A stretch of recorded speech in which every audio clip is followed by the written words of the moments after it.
আসসালামু আলাইকুম, this is me Rajib. Barishal শহরের কোলাহল পেরিয়ে প্রাকৃতিক পরিবেশের মাঝে যদি বন্ধু-বান্ধব বা পরিবারের সঙ্গে ইফতারের এক অনন্য মুহূর্ত কাটাতে চান, তবে 30 গোডাউনের বসি সিঙ্গারা পয়েন্ট হতে পারে আপনার জন্য সেরা পছন্দ। নদীর বুকচির অর্ধব্রিজের মতো বিস্তৃত কাঠামো, নৌজনের চলাচল, নদীর গর্জন, ঠান্ডা বাতাস আর সন্ধ্যার নরম আলো ইফতারের মুহূর্তকে করে তোলে আরো মনোমুগ্ধকর। এই জায়গাটার জনপ্রিয়তার কারণে এখানে আগেভাগে এসেই জায়গা দখল করতে হয়। 30 গোডাউনের এই জায়গাটা সাধারণত ইফতারের আধা ঘন্টা থেকে 45 মিনিট আগে ভরে যায়। যেহেতু আজকে শুক্রবার, আমরা এসেছি এখানে ইফতার করার জন্য।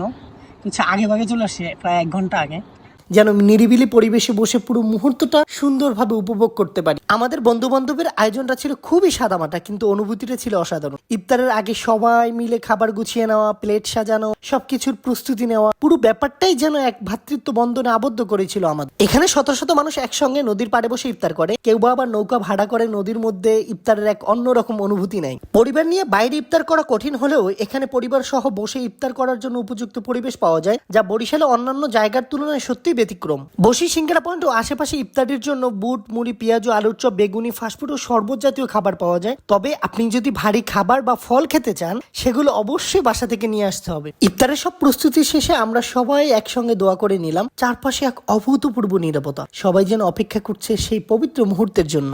আজানের ধ্বনিতে যখন ভরে উঠল পুরো পরিবেশ, তখন প্রথম ডোক শরবত গিলতেই যেন প্রশান্তি নেমে এলো হৃদয়। এই অনুভূতি, এই আনন্দ সত্যি ভাষায় প্রকাশ করার মতো নয়। এই জায়গাটা আমাদের মতো কার কার পছন্দের অবশ্যই জানাতে ভুলবেন না কিন্তু। আবার দেখা হবে অন্য কোনো জায়গায়, অন্য কোনো ভিডিওতে। সে পর্যন্ত সবাই ভালো থাকুন, সুস্থ থাকুন। আসসালামু আলাইকুম।